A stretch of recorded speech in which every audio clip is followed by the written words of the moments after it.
하나님 말씀 마태복음 5장 1절에서 12절과 요한복음 15장 26절 27절입니다. 제가 하나님의 말씀을 읽을 것입니다. 교독하겠습니다. 하나님의 말씀입니다. 예수께서 무리를 보시고 산에 올라가 앉으시니 제자들이 나아온지라. 입을 열어 가르쳐 이르시되 심령이 가난한 자는 복이 있나니 천국이 그들의 것이며 애통하는 자는 복이 있나니 그들이 위로를 받을 것이며 온유한 자는 복이 있나니 그들이 땅을 기업으로 받을 것이며 의에 줄이고 목마른 자는 복이 있나니 그들이 배부를 것이며 긍휼히 여기는 자는 복이 있나니 그들이 긍휼히 여김을 받을 것이며 마음이 청결한 자는 복이 있나니 그들이 하나님을 볼 것이며 화평하게 하는 자는 복이 있나니 그들이 하나님의 아들이라 일컬음을 받을 것이며 의를 위하여 박해를 받은 자는 복이 있나니 천국이 그들의 것임이라. 나로 말미암아 너희를 욕하고 박해하고 거짓으로 너희를 거슬러 모든 악한 말을 할 때에는 너희에게 복이 있나니 기뻐하고 즐거워하라. 하늘에서 너희의 상이 큼이라. 너희 전에 있던 선지자들도 이같이 박해하였느니라. 아멘. 요한복음 15장 26절 27절 두 절 말씀 한 목소리로 같이 읽겠습니다. 내가 아버지께로부터 너희에게 보낼 보혜사 곧 아버지께로부터 나오시는 진리의 성령이 오실 때 그가 나를 증언하실 것이요 너희도 처음부터 나와 함께 있었으므로 증언하느니라. 아멘. 마스크 끼고 또 KF94 이런 거 끼고 설교를 들으면 답답하고, 오늘도 우리 청소년부 아이 하나가 마스크 끼고 예배 드리다가 답답해서 막 숨이 막힐 것 같다 그래서 나와가지고 마스크 벗고 심호흡하고 그랬거든요. 그러니까 여러분 너무 답답하면 이렇게 좀 열고 숨도 쉬고 그러시고, 아니면 저도 오늘부터 덴탈 마스크로 바꿨거든요. 여름에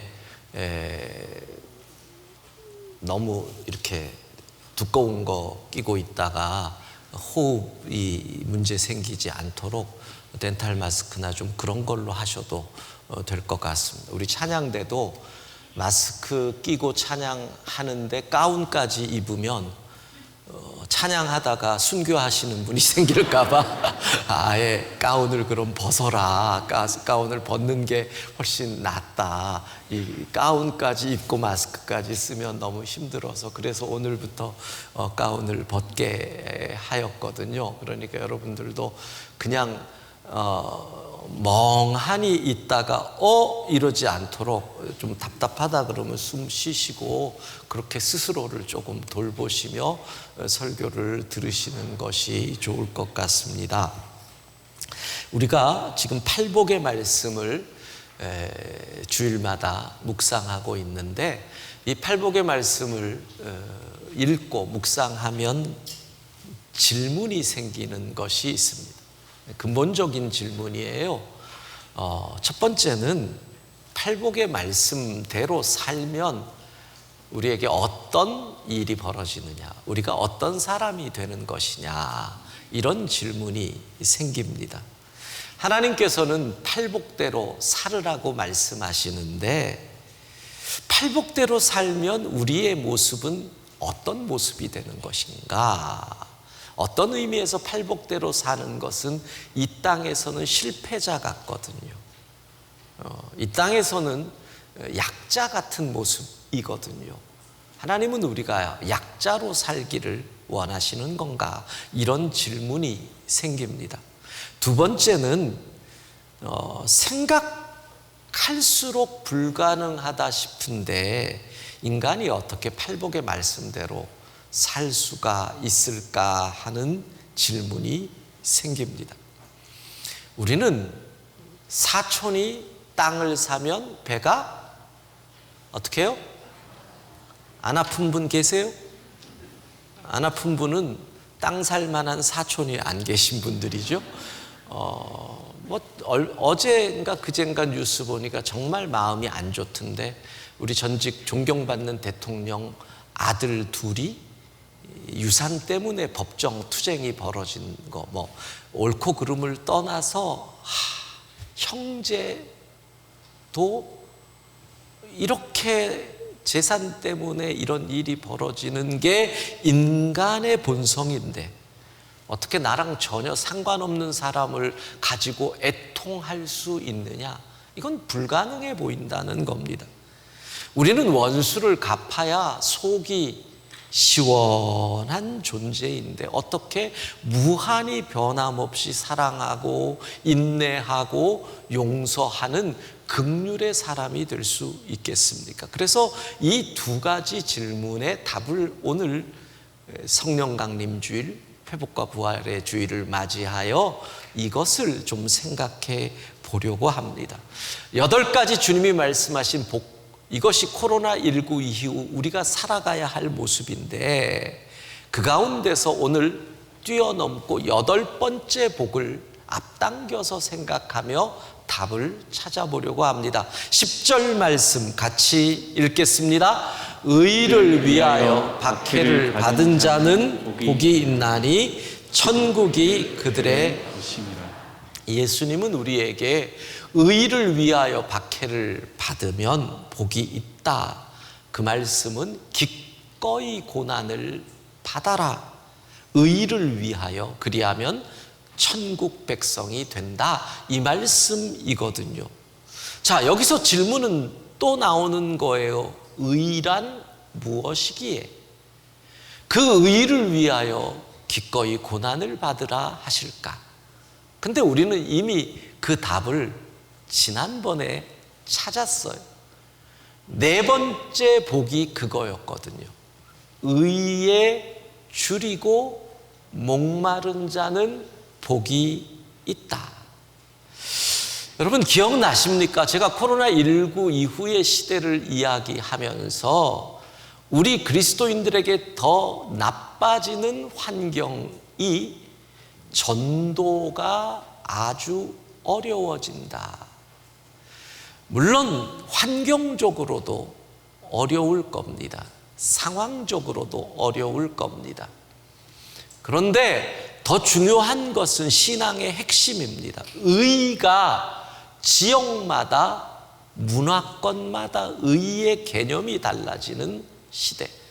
물론 이미 그 바람은 20세기 들어서면서부터 포스트 모더니즘이라는 이 시대의 흐름에서 의의 상대성이 강화됐습니다. 그러나 코로나19 이후는 이게 아주 강력해집니다. 이게 왜 문제입니까?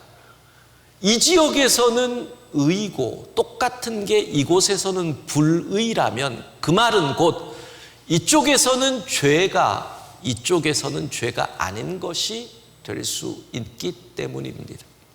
그러면 우리의 전도는 무엇입니까? 죄인이 의인이 되는 길, 그것을 우리가 전하는 거잖아요. 근데 여기서는 그거 죄 아니야 라고 해버리면 우리가 전도할 수 있는 핵심이 사라져버리는 거지요. 이런 시대적 상황 속에서 우리는 변함없는 의, 어디를 가도 유일한 의, 천하 인간의 구원을 얻을 만한 유일한 이름, 길이요 진리요 생명 되신 우리 주 예수 그리스도, 의는 예수 그리스도밖에 없는 줄로 믿습니다. 그래서 6절 의에 줄이고 목마르다는 것은 예수님에게 줄이고 목마른 자가 복이 있다. 10절 의를 위하여 박해를 받은 자, 여기서 의가 예수님, 무슨 뜻이에요? 예수님 때문에 박해를 받은 자, 예수님으로 인하여 고난을 받은 자가 복이 있다, 이렇게 됩니다. 왜 이 해석을 말씀할 수 있느냐? 우리 주님께서 그렇게 해석해 주셨기 때문입니다. 11절로 넘어갑니다. 같이 읽습니다. 나로 말미암아 너희를 욕하고 박해하고 거짓으로 너희를 거슬러 모든 악한 말을 할 때에는 너희에게 복이 있나니. 10절에서 의를 위하여 박해를 받는 자, 그리고 11절에 주님이 바로 설명합니다. 의를 위하여 박해를 받는다는 것은 나를 위하여, 나로 말미암아 너희가 고난을 당하는 것이다. 그러니까 의는 곧 예수 그리스도, 주님의 말씀인 것입니다. 그러면 우리는 첫 번째 질문에 답을 얻습니다. 팔복의 말씀대로 살면 어떤 사람이 되느냐? 여러분, 팔복의 말씀은 다 예수님은 이렇게 살았다는 거예요. 생각해 보세요. 변함없이 무한하게 우리를 긍휼히 여기신 분이 예수님이시잖아요. 십자가에 달려서도 원수를 품어주신 온유한 분이 예수님이시잖아요. 하나님과 우리를 화평하게 만든 화평케 한 자가 예수님이시잖아요. 그러니까 팔복은 다 예수님의 삶인 거예요. 그러니까 팔복의 말씀대로 살면 어떻게 된다? 예수님처럼 된다. 여러분, 우리의 일생이 예수 그리스도를 닮은 예수님의 향기가 넘쳐나는 진정한 그리스도인 될 수 있기를 주의 이름으로 축복합니다. 예수님처럼 되는 것, 우리가 바라는 꿈이 그거잖아요. 옆에 있는 분을 이렇게 한번 축복해 봅시다. 집사님, 권사님, 장로님, 당신을 보면 예수님 생각이 납니다. 시작. 당신을 보면 예수님 생각이 납니다. 예, 당신을 보면 시어머니 생각이 납니다. 예, 우리가 그렇게 돼야 돼요. 예수님처럼. 할아버지 할머니들, 저는 우리 교회 할머니들이 손주들한테 이런 소리를 들었으면 좋겠어요. 할머니 보면 예수님 생각이 나요. 손주들이 우리 할머니들에게 그런 얘기를 하면 얼마나 좋겠어요. 손주들이 할아버지한테, 할아버지를 보면 저는 예수님을 믿는다는 게 어떤 것인지 알겠어요. 이런 이야기를 듣는 할아버지 할머니가 된다면 더 이상 바랄 게 없는 거예요. 팔복의 말씀대로 살면 누구를 닮아요? 예수님을 닮아요. 예수 닮기 원하며 우리 찬양을 함께 부르고, 예수 닮기를 소망하면서 찬양 부르고 두 번째 질문의 답을 찾아봅시다. 내 삶의 소망, 내 삶의 소망, 내가 바라는 한 분, 내가 바라는 한 분, 예수 닮기를, 예수 닮기를 내가 원하네. 한없는 사랑, 풍성한 긍휼, 예수 닮기를, 예수 닮기를 내가 원하네. 내가 원하네. 예수 닮기를, 예수 보기를, 예수만 높이길, 내가 원하네. 내 평생 소원, 예수 닮기를, 예수만 닮기를, 내가 원하네. 온유하시고 겸손하신 성품, 온유하시고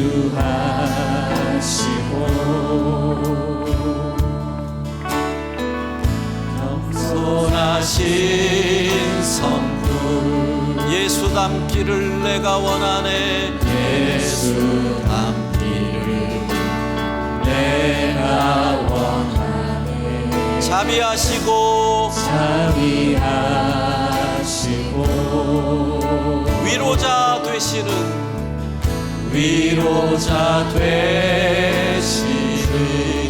예수 닮기를 내가 원하네. 우리 오른손 들고 찬양합시다. 예수 닮기를,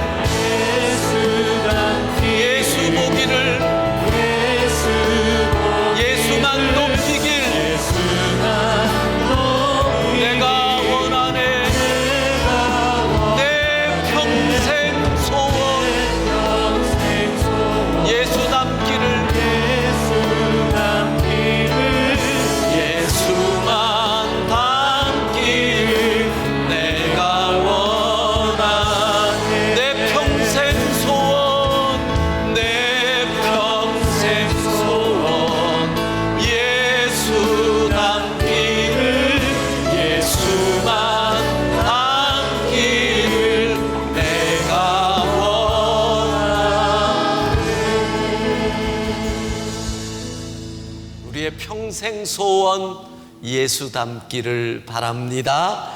자, 그러면 두 번째 질문이에요. 그러면 어떻게 우리가 팔복의 말씀을 실천하며 살 수 있을까? 팔복의 말씀을 실천한다는 것은 곧 예수님처럼 된다는 거잖아요. 그러니까 이 질문은 어떻게 예수님처럼 살 수 있느냐, 이 질문이 되는 거예요.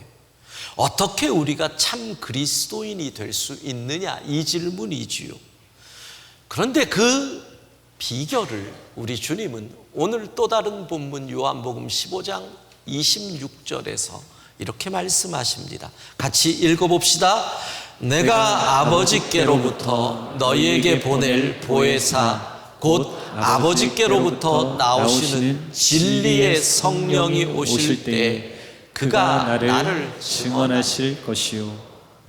이 일이 가능한 것은 성령께서 역사하셔야 된다. 여러분, 우리가 예수님이 이 땅을 떠나신 지 2000년이 지났는데 어떻게 예수님을 그렇게 믿어요? 어떻게 우리가 예수님을 그렇게 생생하게 나의 일로, 나의 스토리로 예수님의 이야기를 받아들여요? 성령께서 우리에게 증언해 주셔서 가능하다는 거예요. 성령의 역사예요. 14장 요한복음 26절 같이 읽습니다. 보혜사 곧 아버지께서 내 이름으로 보내실 성령, 그가 너희에게 모든 것을 가르치고 내가 너희에게 말한 모든 것을 생각나게 하리라. 성령께서 우리에게 예수님의 모든 가르침을 알게 해주셔요. 성령께서 필요할 때마다 주의 말씀을 생각나게 해주셔요. 그러니까 그 말은 뭐예요? 성령의 역사 없이는 예수님처럼 살 수 있다, 없다? 없는 거예요. 성령 충만하시기를 바랍니다. 성령 충만하시기를 바랍니다. 성령의 역사 없이는 불가능한 일이 되는 거예요. 여러분, 우리가 예수님을 믿는 것, 우리가 예수님 때문에 인내할 수 있는 것, 우리가 예수님처럼 사랑할 수 있는 것, 우리가 두 길 가운데 기꺼이 좁은 길을 선택할 수 있는 것, 예수님처럼 살 수 있는 모든 것 성령께서 기름 부어 주셔야 가능하다는 겁니다. 사실 십자가에 달려 비참하게 예수님이 죽으시죠. 팔복의 삶대로 살면 우리 인생이 마치 패배자 같습니다. 세상의 관점으로 보세요. 맨날 참아야지요. 맨날 양보해야 되지요. 맨날 용서해 줘야 되죠. 호구도 이런 호구가 없는 거예요. 마치 십자가에 달려 억울하게 죽으시는 그분 같단 말이에요. 그런데 문제는 뭐예요? 문제는 여러분, 예수님이 십자가에서 완전히 패배한 것 같지만 죽음을 이기고 부활하셔서 승리하시잖아요. 마찬가지입니다. 팔복의 삶을 실천할 때는 패배하는 것 같고 약자 같고 내가 완전히 바보 같은 그렇게 보일 때도 있지만 성령께서 그 삶을 감당할 힘을 주시고 성령께서 우리와 함께 하시면 우리는 죽음을 이기고 부활하신 예수님처럼 이 삶을 살아갈 때 반드시 승리할 줄로 믿습니다. 성령의 역사가 그런 거예요. 여러분, 예수님의 부활은 인류 역사의 유례가 없는 통쾌한 역전승이에요. 따라합시다. 통쾌한 역전승. 통쾌한 역전승. 완전히 끝난 것 같은데 죽음을 이기고 부활하시잖아요. 마찬가지예요. 우리가 성령의 역사로 팔복의 삶을 살아갈 때 패배한 것 같고 맨날 뒤통수 맞는 것 같고 맨날 넘어지는 것 같고 바보 같고 무슨 호구 같고, 그래도 성령께서 감당할 힘을 주시고 우리로 하여금 죽음에서 부활하신 예수님처럼 통쾌한 역전승, 반드시 승리를 주실 줄로 믿습니다. 여러분, 힘드십니까? 어렵습니까? 우리의 인생에 성령께서 주실 승리, 통쾌한 역전승을 체험하게 될 줄로 믿습니다. 역전 승리하게 하시는 우리 주님의 역사가, 성령의 역사가 이 시간 우리와 함께 할 줄로 믿습니다.